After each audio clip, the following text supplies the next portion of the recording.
Have you ever really stopped to think about the everyday words we use? Like the deep, hidden meanings behind them?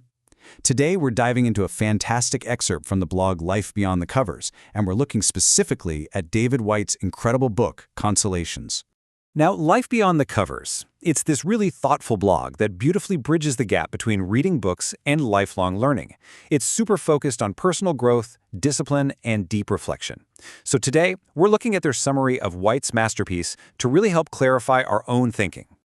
You see, David Whyte's Consolations is basically described as a poetic dictionary of the human experience. Here, every single word isn't just a definition. It becomes a meditation. It's about seeing life's hardships as a new doorway, turning ordinary language into extraordinary wisdom. Let's look at a few of these key words. First up, alone. We usually dread being alone, right? But Whyte completely flips this. He says solitude isn't abandonment at all. It's actually a necessary apprenticeship to the self. It gives us the chance to hear our own quiet voices and build resilience and creativity from the inside out. Then there's ambition. Forget the usual ideas of money or outward success. Here, ambition is tied directly to our soul's deeper calling. It's the courage that echoes from within, pushing us to live authentically even if it goes entirely against what the world expects.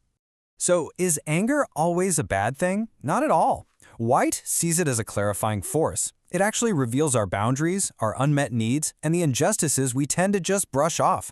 If we actually listen to our anger, it doesn't lead to destruction. It points the exact way to necessary change. And what about beauty?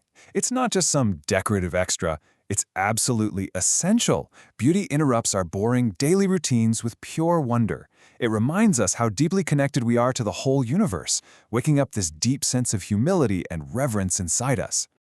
Every beginning brings uncertainty. Whyte really emphasizes that stepping into the unknown takes massive courage. Why? Because those beginnings are the exact doorways where real transformation and a new life can actually happen. At some point, we've all felt besieged, whether it's by overwhelming emotions or just endless responsibilities. It's a totally natural part of the human condition. But here's the thing. Accepting this vulnerability is actually what makes us calm and strong on the inside. Confession isn't just about admitting when you're wrong. It's about radical honesty with yourself and others. It frees us from the incredibly heavy burden of our secrets, creating a safe space for fresh starts and reconciliation. We usually think courage means being completely fearless, but according to Whyte, courage is taking action despite the fear. True bravery shows up when we risk presenting our full, vulnerable selves to the world. Any crisis is terrifying, for sure, but it can also be seen as this huge transformative juncture. A crisis shatters our illusions and forces us to figure out what actually matters in life. It strips everything back and leads us straight toward authenticity. Denial is kind of like a temporary shelter. It protects us just long enough until we're actually ready to face reality. It's not a permanent state. It's just a natural part of the rhythm moving towards total acceptance. Whyte's take on friendship is just beautiful. He describes it as being a mutual witness to each other's unfolding lives. True friendship isn't about being together constantly. It's built on a deep recognition and trust that survives even across a massive distance. Forgiveness doesn't mean forgetting. It means finally dropping that incredibly heavy burden of resentment off your shoulders. It's about freeing yourself from the weight of old wounds so you can actually live fully and joyfully right now, in the present. Gratitude is way more than just saying thank you. It's shifting your entire focus from what you lack to the abundance you already have. It's a radical act of attention, constantly reminding us of the gifts already present in our lives. Heartbreak isn't a failure. It's a necessary opening. Yes, it breaks us, but it also massively expands our capacity for love, for empathy, and for connecting with others. Honestly, it just makes us more human. Honesty is the courage to live without masks. No matter how uncomfortable the truth might be, honesty is the grounding force that keeps us anchored in reality and stops us from running away from ourselves. Joy isn't this constant, unending state of happiness. It's that sudden, striking moment when you realize you deeply belong right where you are. It usually drops in completely unexpectedly, acting as a quick reminder of life's incredible generosity. Silence isn't just emptiness. It's a profound presence that actually deepens our ability to listen so we can hear things words could never express.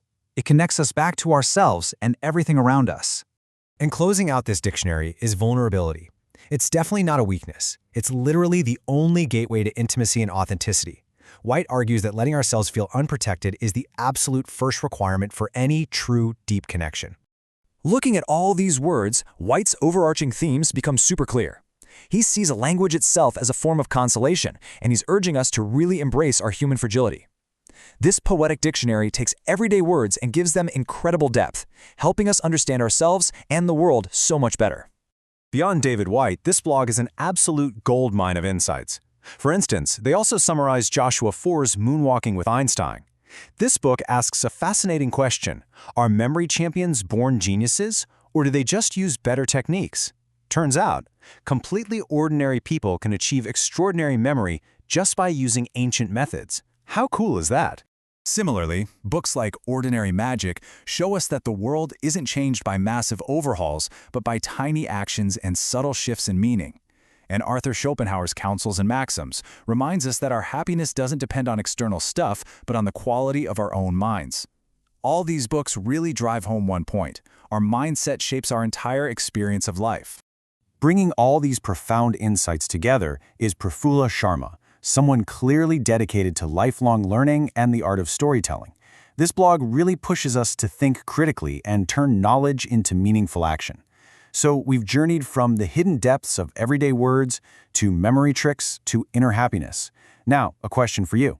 What's one ordinary word that you're going to start looking at with a completely new, deeper meaning from today onwards?